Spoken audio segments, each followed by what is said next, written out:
काही दिवसापूर्वी भाऊ आणि वहिनी माझ्या घरी आले होते आणि त्यांनी अशी काही हदग्याची फुले आणली होती. तर हदग्याची फुले मला प्रचंड आवडतात आणि त्याची रेसिपीज मी तुमच्याशी आज शेअर करणार आहे. तर नमस्कार मंडळी, स्वागत आहे तुमचं माझ्या नवीन व्हिडिओमध्ये.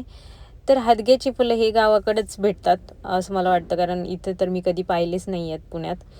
जर तुमच्याकडे पण भेटत असेल तर ही रेसिपी नक्की एकदा ट्राय करा. पहिले तर त्याचे फुलं निसून घ्यायचे, नंतर त्याला स्वच्छ धुवायचं.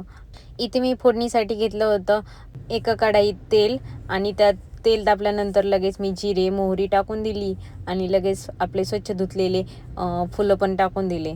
तर फुलं व्यवस्थित शिजल्यानंतर मी थोडंसं बारीक कूट केलं होतं शेंगदाण्याचा, नंतर तो पण टाकून दिला आणि परत 1 मिनिटासाठी व्यवस्थित परतवलं आणि लगेच त्याला शिजवायला ठेवून दिलं.